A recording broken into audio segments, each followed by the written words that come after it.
Financial and strategic highlights. Post that, we can open the forum for questions and answers.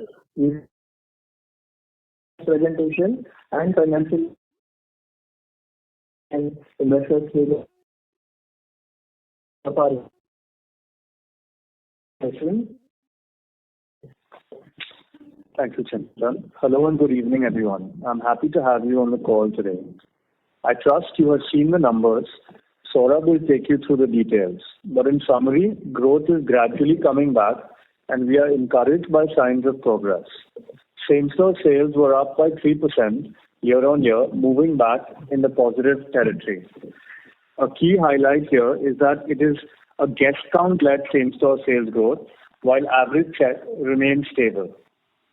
I think this reflects our well-rounded enhancing our value proposition while customer excitement through product innovation. We have been pioneers of value in the QSR industry with initiatives like the Happy Price menu, launched nearly 20 years ago, democratizing the burger category in India. In fact, the QSR industry globally is built on two core pillars of value and convenience. I am pleased to report that our sustained efforts with everyday McSaver meals and the McSaver combo programs have significantly improved our affordability perception scores and increased customer footfall in our restaurants. Our customers continue to see us as value leaders, which is crucial in a challenging consumption environment where every rupee counts. We remain committed to delivering exceptional food experiences at all price points. During the quarter, we launched the McCrispy platform, which showed our crunch tagline. The product has been very well received by customers and is becoming a favorite for many. McCrispy, along with McCafe, has enabled us to drive the premium segment of our portfolio. Our customers are increasingly looking for experiences that offer both affordability and premium options, deepening their needs and occasions. Our ability to cater to these diverse preferences is a testament to our robust strategy and deep understanding of consumer behavior. Lastly, the operating environment remains challenging. We are yet to see a significant increase in dining out trends. We anticipate that stability in retail inflation and any budgetary measures to boost disposable income and purchasing power could provide the necessary stimulus in the near term to consumption. Despite these challenges, we continue to execute our strategy and expand our network prudently, in line with our Vision 2027 plan, with a long-term growth mindset. We opened a record 46 new restaurants in the calendar year of 2024. Our ambition is to fortify market leadership and deliver differentiated performance in the years to come, supported by a strong foundation and multiple growth levers. Thank you for your continued confidence in us. I will now hand over to Saurabh to take you through the operational and financial details of the quarter. Thank you, Akshay. Ladies and gentlemen, good evening. Thank you for joining us for this Q3 results. I'm pleased to report to you that our revenue for the last quarter reached 6.54 billion, reflecting our 9% year-on-year growth. Our same-store sales momentum has improved to a positive 3% YOY from a negative 6.5 in the last quarter. Our positive shift is driven by increased footfalls and transactions, while our average check remains stable, as Akshay just pointed out. Our dual strategy of focusing on product innovations at McCrispy and offering value through McSavers has generated encouraging momentum despite current challenging consumer spending trends. From a channel perspective, our growth has been pretty broad-based, with both on-premise and off-premise growing about 9% YOY. Our omni-channel strategy is designed to deliver an exceptional customer experience at every touchpoint. To this end, we continue to invest and enhance our capabilities across dine-in, delivery, and drive-thru. While growth may vary across channels, we believe that a broad-based growth approach is far more resilient and value accretive over medium to long term, given the evolving customer preferences on channels. Off-premise contribution stood at 42%, consistent with the 2-year average. Our average sales per store on a trailing 12-month basis was around rupees 60 million. We are committed to further enhancing consumer experience through digital technology. Our digital journey is actually progressing quite well with increased enrollment in our flagship loyalty program, My McDonald's Rewards, and the adoption of the self-ordering kiosk across all our restaurants. We engage with over 3 million monthly active users on our mobile apps, and the digital sales that now account for almost 70% of our top line. Turning to profitability, our gross margin improved by almost 40 bps sequentially to 70.1%, despite heightened inflation in key commodities such as oil, coffee, cocoa, etc. We mitigated these inflationary pressure through supply chain and cost initiatives and a 50 bps profitable portfolio level price increase. We expect the gross margin to remain stable at around 70% in the near term, providing a healthy benchmark for reinvestment in strategic growth initiatives. Restaurant operating margin and operating EBITDA were lower by approximately 200 bps YOY due to operating deleverage on and higher A&P spends for new product launch. However, on a sequential basis, we saw an improvement in profitability due to a better scale and cost management. We anticipate that this trend to continue as average unit volume improves. The cash profit after tax stood at rupees 520 million or 8% of sales. Despite near-term challenges, we are forging ahead with our network expansion plan. We added 15 new restaurants in the quarter and closed 2, bringing our total store count to 421 across 67 cities as of December 31st. Approximately 95% of these restaurants feature McCafe, 92% are EOTF, and 22% offer drive-thru services. We are on track to achieve our FY25 target of 45 to 50 new restaurants, reinforcing our confidence on the long-term potential of both the industry and our business. In summary, as I highlighted last quarter, our 3 key pillars to drive profitable growth in the near and to medium term are: first, accelerating on the value platform; second, augmenting our menu through product innovation and giving excitement to our customers; and third, robust cost governance. We are seeing promising signs and green shoots of these initiatives taking effect. Guest count momentum is improving, particularly in dining, leading to a broad-based growth. Our break-even sales have improved by 2 to 2.5% in the past quarter due to systematic cost governance, thereby enhancing like-for-like profitability sequentially. Thank you for your time. I now hand over the call to the moderator and open the floor for your questions. Thank you very much. We will now begin the question and answer session.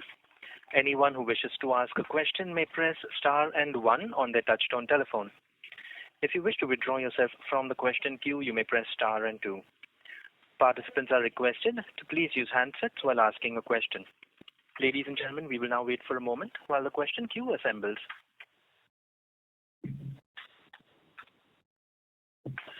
We have the first question from the line of Devanshu Bansal from Emkay Global Financial Services. Please go ahead. Hi, thanks for taking my questions and congrats on growth revival in the business. So first question is that there are a few important changes that have happened in our business over the last couple of years. One such change is the digital-led sales, which is now about 70% for us versus 50% earlier. These changes specifically are currently being underappreciated due to weak demand environment, but I wanted to check on the positive impact of these changes in terms of top line margin once we return to normalcy. So, Devanshu, the way we look at it actually is that, we're acquiring a very loyal customer because we view digital touch points as a touch point where we understand the customer a lot better because, we get their information, we get their buying trends in a digitized format, and as a result, we're able to reach out to customers regularly and personalize their experience in terms of offerings that we display to them, as well as personalize their experience in the restaurant through our self-ordering kiosks, etc. So in the long run, the way we look at it is that it will increase frequency. It allows us to, cross-sell to our customers, which can eventually have an impact on average ticket size positively. But most importantly, it gives us predictability in our business, where we are able to firstly, have multiple cohorts who we know how to have multiple cohorts whose frequency we know, and multiple cohorts whose buying habits we know. So as a result, it helps with predictability, it helps with loyal customer base, and eventually sales growth. So from the just adding on to what Akshay said, just one point. I think in my commentary also I talked about it being a journey. I think the question you asked is also around what will happen when it all culminates.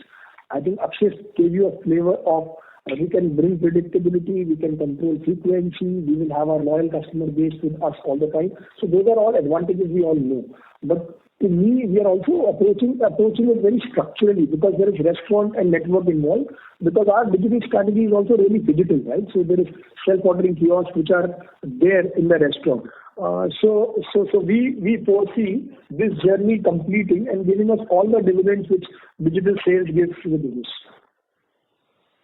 Understood, Saurabh. Akshay, any margin benefits also that should accrue apart from operating leverage because of better throughput? So any cost savings that can be there with these digital initiatives? So we don't look at it like that today. I think we'd rather focus on the throughput advantages we can get. And I think, as we get, more control in terms of the buying journey, we can definitely, obviously, tactically intervene with, upselling, but most importantly, giving the customers what they want. So I think throughput is what I would focus on. Understood, Akshay. Second strategic question is, we are sticking to our 5-year vision of delivering 40 to 45 billion of sales by FY28, right? So 24 and 25 in between are 2 years that have been impacted because of weak environment as well as some global actions. So is it fair to assume that now lower end of the guidance seems more likely versus the upper end of the guidance that may not be achieved? So the guidance, obviously, there is a reason why that guidance is a range. I don't know what we'll achieve because honestly, we are putting our best foot forward. We went through a certain crisis where our new base got established. We finally got momentum of starting to beat that base. We would like to do far more than what we have done already. But I would not say we should not change because when COVID came in, our current guidance was highly unlikely for us to achieve Vision 2022 too. But we did it. So I would rather say there are demand challenges. There is a volatile world out there. There is the consumer demand is not as what it should have been, but that could change, right? That could change in the next 1 year, and we could see, okay, all of a sudden we've got a high single-digit growth. So things happen in business. I think there are times when you protect your base. There are times you improve your profitability. There are times you accelerate on change. The good news for us is we know our business is linked to a lot of momentum. Finally, we've broken the negative momentum. Last time when this had happened, it had taken us 2.5 years to get out of the negative momentum. This year, we've been able to do it in 4 quarters. So we are taking a little bit of heart out of our history and saying, what is the art of possible rather than saying what could be the barriers is where we are. Now, there is a range. We are still fairly committed to achieve that range. Understood. Last question from my end. We are likely going to be anywhere around 13.5% post-Ind AS EBITDA margin in FY25. So we in the PPT we have indicated that we are making higher investments in terms of marketing otherwise to come over these community-based challenges and as well as weak demand environment. So I just wanted to check what are the one-off kind of investments that we have made in FY25 which may not be repeated in FY26. So while I will not give you the answer directly of FY25 versus FY26, obviously we have to reach what we have committed in the Vision 2027 over the next 2 years. Now, good news is if you look at it sequentially, we did see a significant improvement over the previous quarter. And our intent is to maintain this quarterly improvement and show it to us and through results, that we will be able to make the EBITDA improvement sequentially, going closer to what we have laid down into our Vision 2027. And you will see improvement over the next 1 year, because there are multiple parts to it, right? So the multiple parts include what is the product mix, what is the pricing strategy, then there is what are the cost governance initiatives, what are you doing on the bottom stores, top stores. So there is multiple work which is happening right now. I think we are fairly confident that we will be able to grow EBITDA percentage consistently sequentially. Fair enough. Thanks for taking my questions. Thank you. We have the next question from the line of Saurabh Kundan from Goldman Sachs. Please go ahead. Yes, hi. Thank you. It's actually very similar to the previous participant, but I was looking at your AUV currently. You're at 60 million. And to reach the lower end, I think rough cut calculation shows that you have to increase the AUV by 15% over the next 3 years. And that, and correct me if I'm wrong, but that should translate to a high single-digit SSSG on average over the next 3 years. So, if you could just help us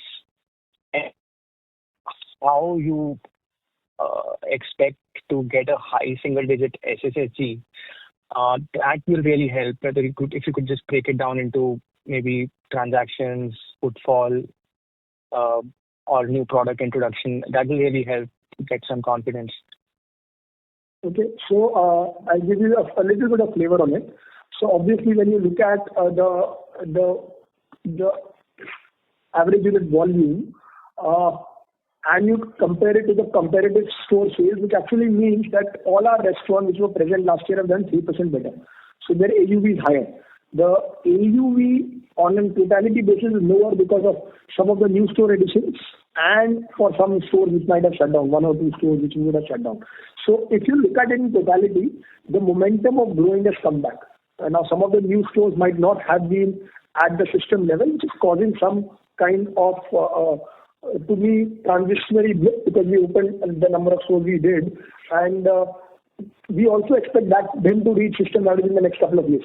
So there will be some momentum which will come from that side, and like I said, we are a momentum business. Finally, we have reached positive. It doesn't always change in one quarter. I remember still the time when we had launched the Happy Price menu campaign in 2004. It almost took us 3 quarters of launching it to become positive, and then 1 year to really have the next 5 years run of good positive numbers. So this is all we are true to our strategy. I think whatever we had laid down in Vision 2027, we are fairly committed to it.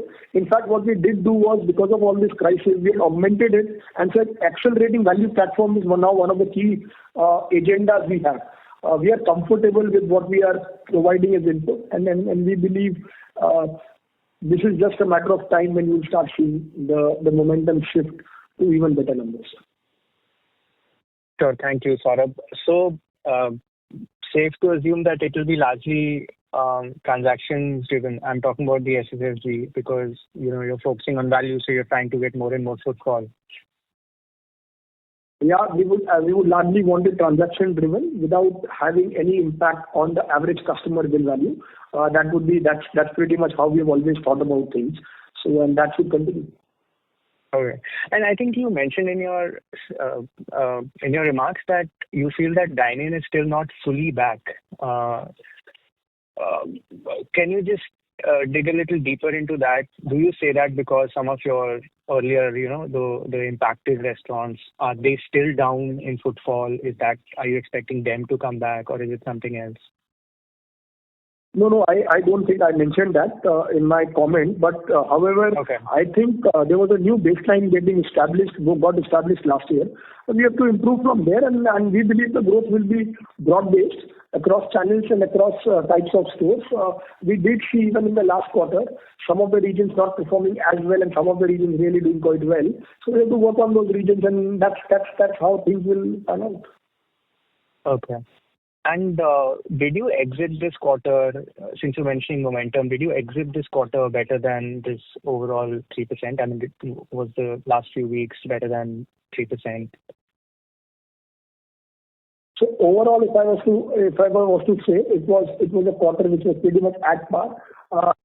If I was to look at it very, very in detail, I would say the last 10 days in December weren't as we would have expected it to be in the conventional sense. However, January, we see it coming back. So that's how it is. Okay. Thank you for that. One last question. If I'm reading the numbers right, the royalty as a percentage of sales seems to be quite low. So what explains that? Last year, December also, we were told that on an annual basis, we reconcile all the incentives, etc., which comes from the McDonald's Corporation on store opening, etc. So all the numbers have been reconciled. They're not materially big impact on an annual basis. On the one quarter, it sometimes look a little better. So next quarter, you revert to what your normal royalty is as a percentage of sales? Our normal royalty is what is given in our website. Yeah. On an annual basis. Beyond that, if there are any incentives, etc., pass through, we do it once in a year in December. Okay, thank you. Last year also, you would see it was similar. Yeah. Sure. Thank you. Thank you. Ladies and gentlemen, in order that the management is able to address questions from all participants in the question queue, we request you to please restrict yourselves to 2 questions per participant. You may rejoin the queue for follow-up questions. We have the next question from the line of Avi from Macquarie. Please go ahead. Yeah, hi. Thanks a lot. I just wanted to check on the impact of the geopolitical factors. How has that behaved in 3Q and whether that is changing given the recent agreements, etc., that are coming? Hi, Avi. How are you doing? Hope you are well. So actually, Avi, I look at it a little differently. There was a new base got established last year. We are not necessarily looking at it, and for us, it's history. It happened. We are not doing anything extraordinary for any type of cohort, specifically for any geopolitical, etc. ratios. We've taken it as a part of our base, and we are saying how do we grow from there. And the good news is some momentum got built last quarter. Correct. And largely we are seeing a lot of appreciation of our efforts. There are some stores that still have some of this overhang, but largely, like Saurabh said, it's history for us, and we're focusing on building momentum through the value levers or the levers in general that we've spoken about. Got it.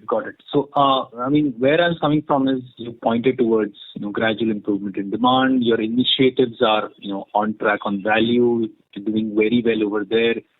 I just wanted to get some comfort on whether the macro, is it giving us any sense of expecting of sequential improvement in same-store sales growth trends as we go forward? That is what was and the only thing that I was trying to kind of balance the equation was this, which is the basis of the question. So would it be fair to say that it looks all in place for a potential improvement? I'll give you this answer in a little bit other way. When people leave a brand for a certain reason, new habits get created. It is not a switch on or a switch off. I think that's why I said we've created a new base. The IEO growth remains pretty much muted for the entire year, which is the informal e-com sector.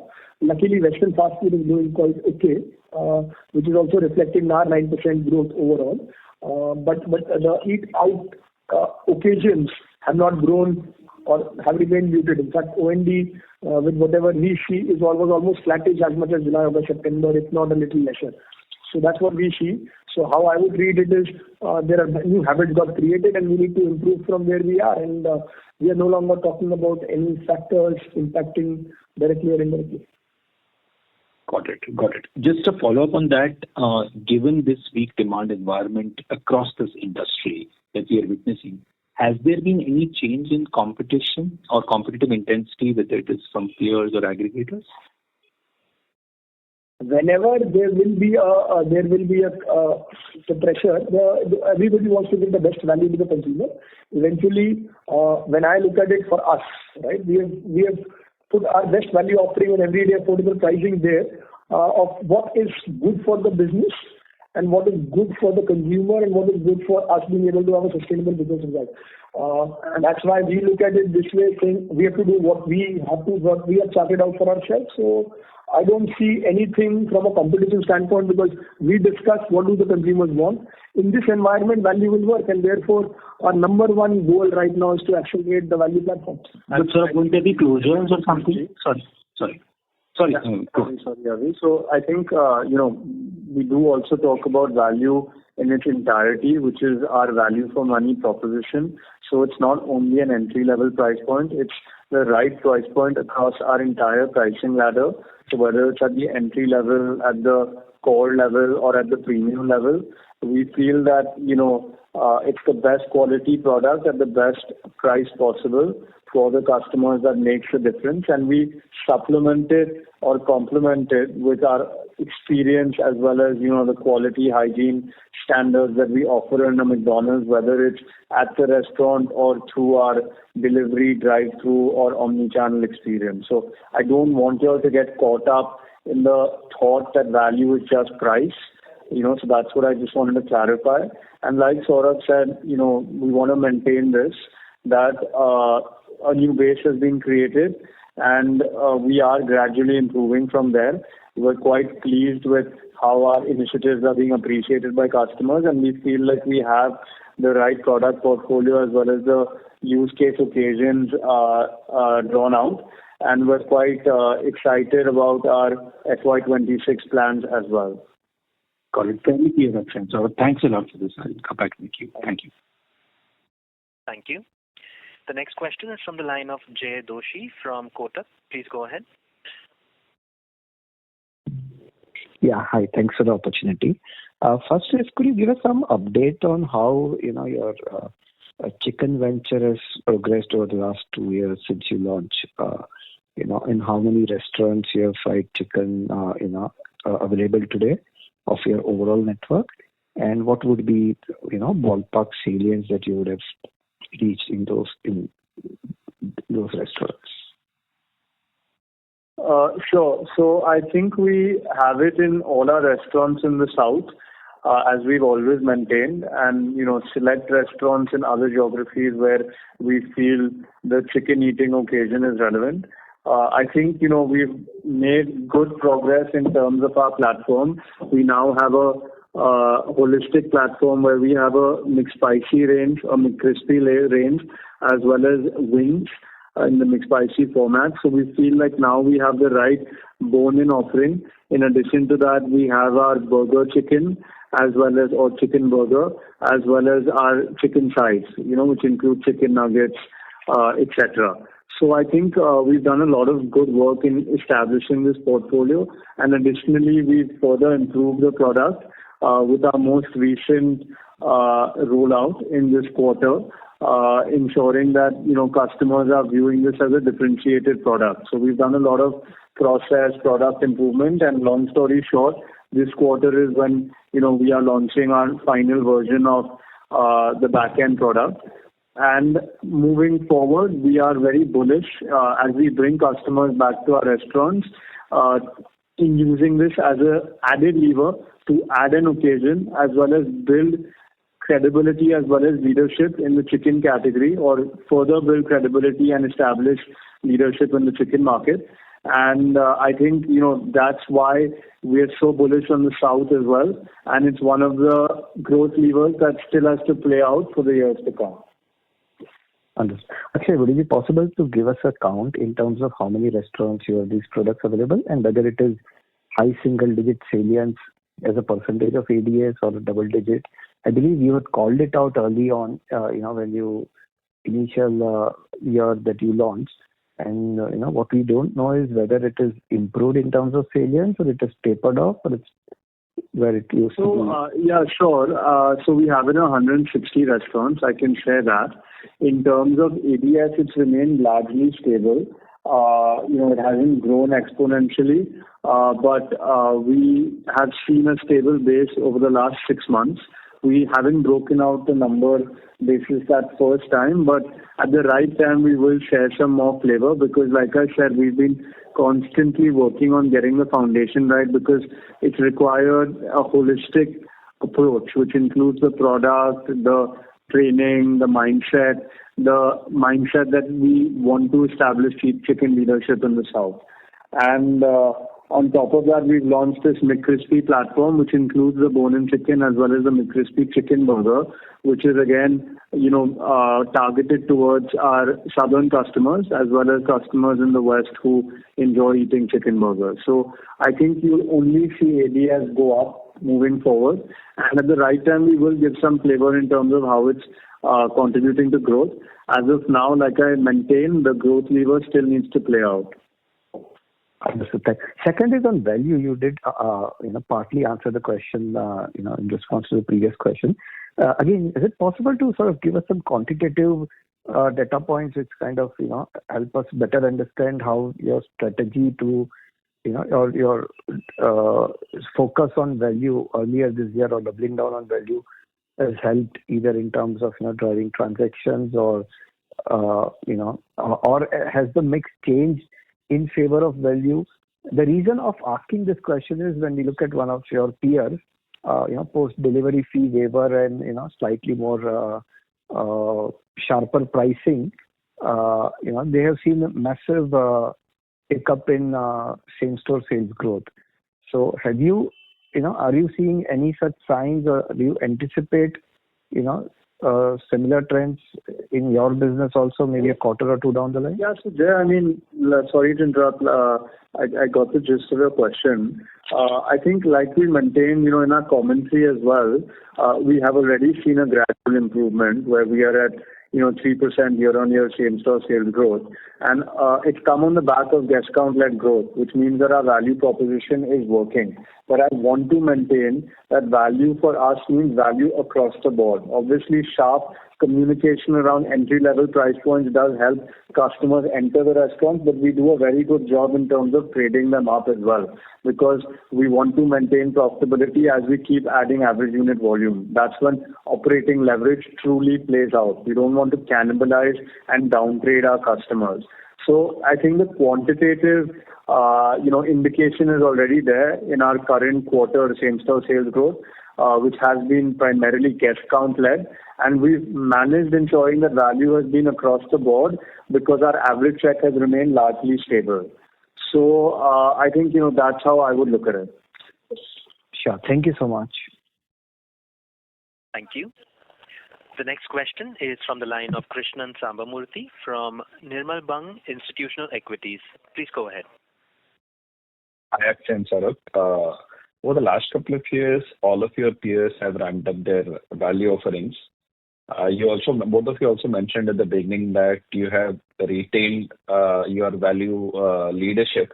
But has there been any perceptible loss in your value market share over the last couple of years because of the spate of launches by peers?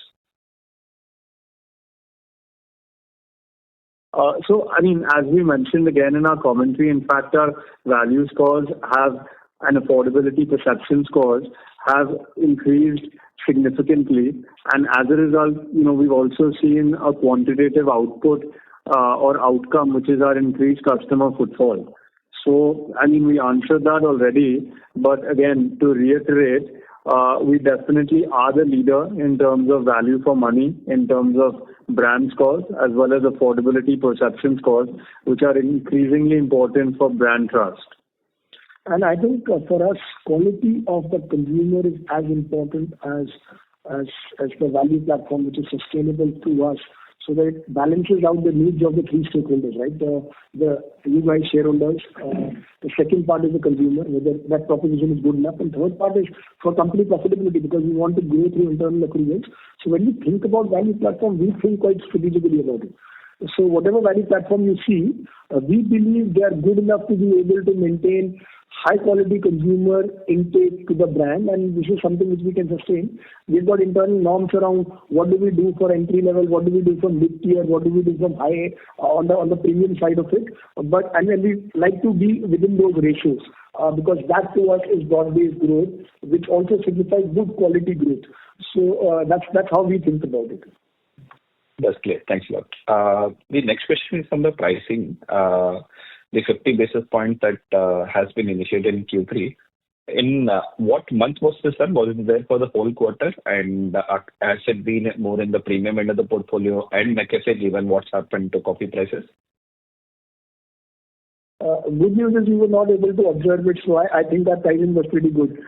It's a small portion. Yeah, it was done on a few leverages on a few products where we were actually cheaper than most people in the marketplace. So we keep doing this activity. 50 bits, yeah, it's not substantial. We did it in November. Okay, thanks a lot. Thank you. The next question is from the line of Gaurav Jogani from JM Financial. Please go ahead. Hi, thank you for taking my question. So, just one question on the margin side. Effectively, what I read is that it is largely because of the suppressed AUV that, the margins are getting impacted. Gaurav, sorry, your voice is pretty... Gaurav, sorry, you'll have to repeat it. Your voice is completely broken. Yeah. Is it better now? Are you able to hear me now? Yes, slightly better. Yeah. So, the question is, I understand that the margin impact is largely because of the negative leverage. But, at what level of the AUV do you think, that you can possibly achieve the 2027 guidance in terms of the margins? Let me answer it differently, like what I'd answered earlier. I think we had to invest in a few areas, which we did at that point in time. Now we will see sequentially we improving our profitability literally for quarter for a few quarters to be able to retain our baseline. I would not go with an AUV guidance. There is work which we can do now to be able to bring back our base number on profitability. So that's the endeavor, and that's how we are thinking about it. Okay. Sorry, if you can be more clear, it really helped me answer my question. I mean, see, the thing was that, earlier, even at a 6.5, kind of a near 7 kind of an AUV, we are talking around 13-14% pre-index kind of, not 13%, sorry, 12% kind of an pre-index margins. So, given the entire conditions, and I'm sure that you would have given the cost line items more better, the understanding would be that, even at a lower maybe AUV, probably you can still achieve the margin guidance that you have given. So that is what I actually wanted to understand.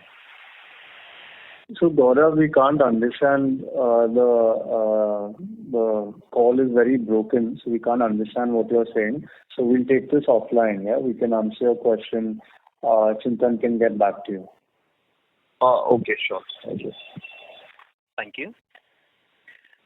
The next question is from the line of Jignanshu from Bernstein. Please go ahead. Hi. Thank you so much for taking my question. I hope I'm audible. Yes, loud and clear. Okay, great. So congratulations on improving performance. I think it sounds that the dine-in especially is coming back. So the context for my question is your 2027 vision statement, and I know you touched upon this earlier on specifically from achieving the AUV perspective. My question was, there is of course, we are behind on a straight line trajectory from where we would want to be from 22 to 27, and given the market conditions.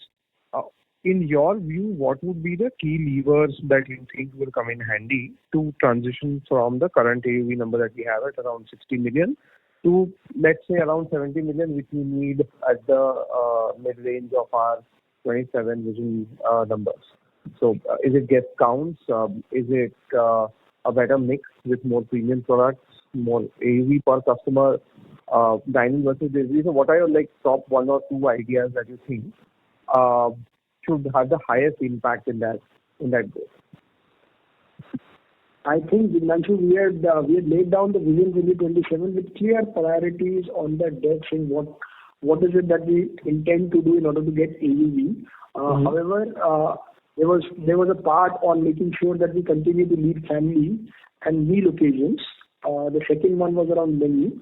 Then the rest of the two were more around growth in terms of the in terms of the new stores, etc. But to me, while augmenting menu and product innovation menu continues to be an important lever, which you're going to see us play out. I think the guest count coming in through value is an important lever for us in the short and medium term to be able to ensure that we are continuously building some momentum in the business. Okay, that's very helpful, and in fact offers me a segue into my second and final question. You said one of the reasons the SSSG was positive was driven by guest count, which in turn was driven by value products. Now, from my understanding, majority of the menu additional launches that we did were slightly premium than their existing counterparts. Value focus was largely on combos. I'm sorry, I'm just going to interrupt you there, Ignanshu. I covered it in my my answers preceding this, where I mentioned that value for us means broad-based value across price points. We followed multiple strategies and tactics through our retail network in the last quarter, where we were communicating value across our entry-level price point, our core, as well as the affordable premium price point. So we made sure that we were bringing in customers by activating our restaurants on the ground through entry-level price points. We were trading them up, and we were also communicating on media about our affordable premium price point, as well as our entry level. So it was broad-based value for money, and I've always maintained that. So just wanted to clarify that. No, that's very helpful, Akshay. Thank you. The final part of that question, which I wanted to complete, was we are comfortable with the value products, and hence the mix that we are getting post trading up, etc. As being both gross margin and EBITDA margin accretive. And that's not a challenge that we see going forward? Yes. Okay. That's short. Thank you so much. Yeah. And all the best for Q4. Yeah. Thank you. Thank you. The next question is from the line of Latika Chopra from JP Morgan. Please go ahead. Hi.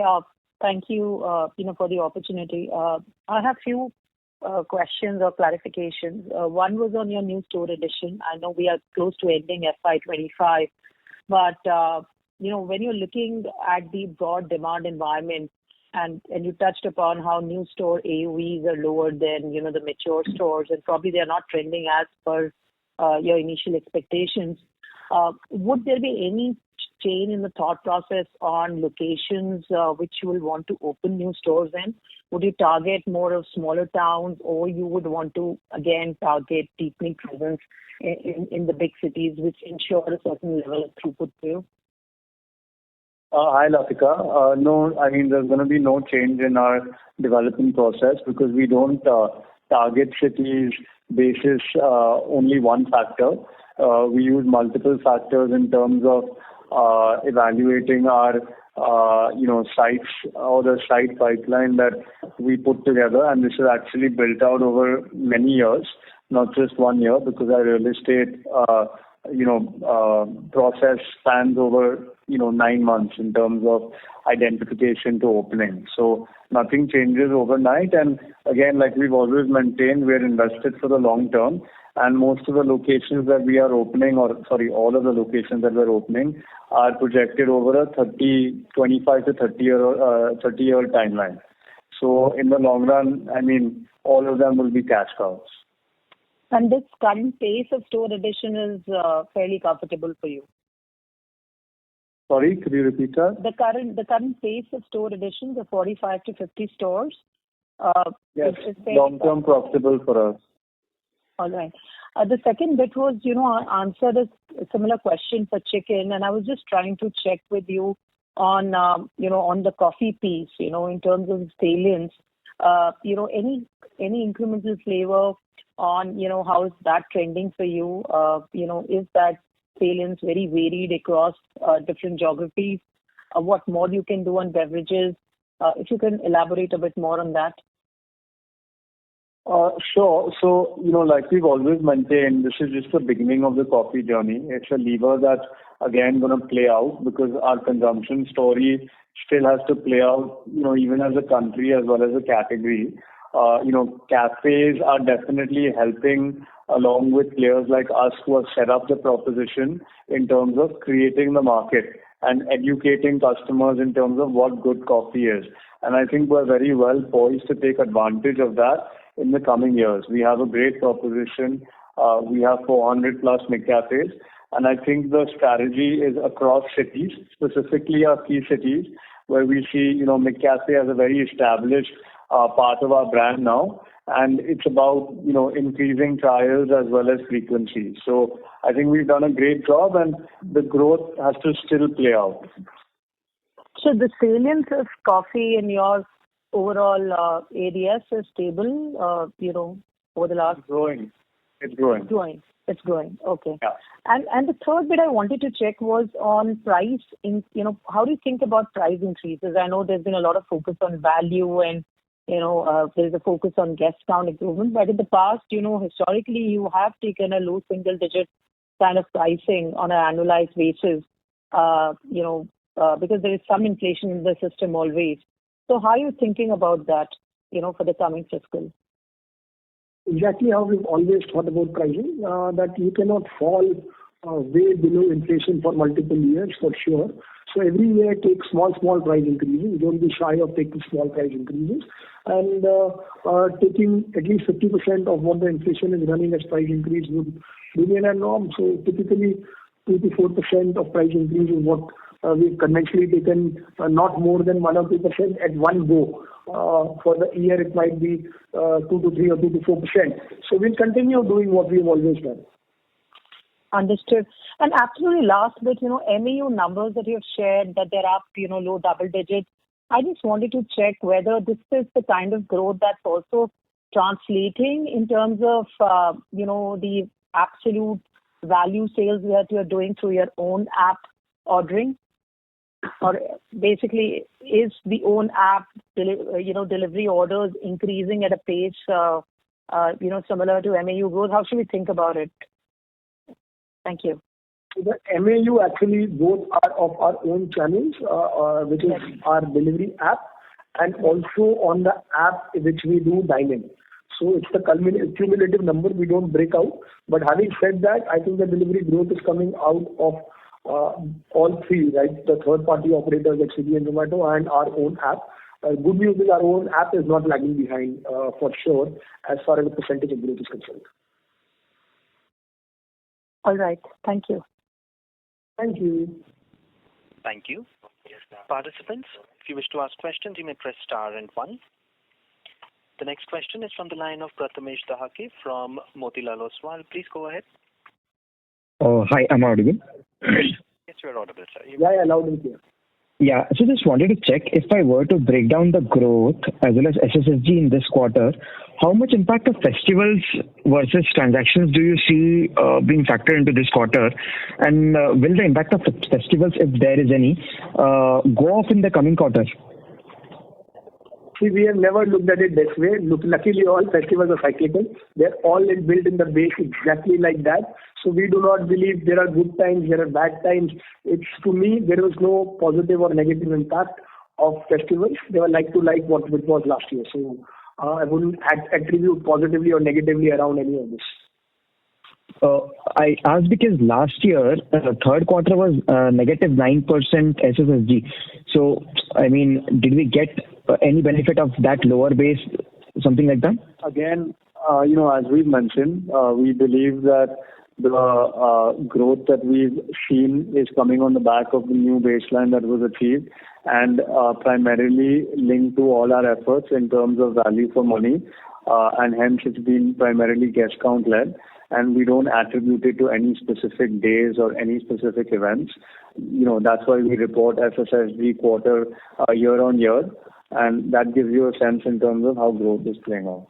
I also give a flavor of how when there is a negative trajectory in a retail environment, it generally, you would not come out of it immediately. I think this will be the shortest run of negative where we have been able to come out of it in 4 quarters. Normally, you would not see that in a retail environment if you look at it from that standpoint, because it's a lot of it is behavior linked, a lot of it is consumer habit linked. Things don't change, switch on and switch off. And it's not that since last quarter you were -9, so now you should be your base should come back, because that unfortunately that's not how consumers work as humans. Okay. My next question was with respect to numbers. So our store level payroll expenses have fallen sequentially. So should we consider this as the new base for the coming quarter and the coming quarters, if I were to say? Yeah. So as you rightly pointed out, sequentially we have seen improvement in our margins, right? So the focus is and Saurabh has also rightly pointed out, in terms of the effort is in terms of maintaining the margins as we go ahead. So your hypothesis is in the right direction. Okay, fine. That's all from my side. Thank you. The next question is from the line of Harshad Gadekar from Elara Capital. Please go ahead. Yeah, hi. Am I audible? Yes, you're audible, sir. Yes. Yeah. So congratulations on a good set of numbers. So my question is on the recently a lot of food delivery platforms have started 10-15 minutes of delivery, and burgers are there one of the prime menus. So how it has been fared for us? That's question number one. Question number two is on how much of our overall exposure as regards the online food delivery platform has shifted to this kind of 10-15 minutes delivery format. Luckily, on the food side of it, that hasn't actually been a significant portion yet. In the last quarter, we had tried out a few restaurants. We are now expanding the number of store base on the 15-minute delivery, etc. But if you look at it, burgers any which ways, mostly our majority of orders get delivered in 20 to 25 minutes, even with a third-party operating partner. So I don't foresee too much change coming on that side. It could be an interesting marketing proposition for the consumers. And if it does that, it augurs well for us in the future. But right now, I have no evidence to say if the offering of 15 minutes is doing anything for the system yet. Okay, thank you. Thank you. The next question is from the line of Krishna Shah from Ashika Stock Broking. Please go ahead. Good evening, sir. I have only one question regarding the store count. So we are hoping to open close to 45 to 50 stores as guided in the initial start of the year, and we have so far had a net addition of 24 stores. So are we in line of closing meeting our guidance for the annual term? So our guidance remains the same, and yes, we are on track. Okay, thank you so much. Thank you. We have no further questions, ladies and gentlemen. I would now like to hand the conference over to the management for closing comments. Over to you, gentlemen. Thank you so much, everyone, and see you next quarter. Thank you. Thank you. On behalf of Westlife Foodworld Limited, that concludes this conference. Thank you all for joining us. You may now disconnect your lines.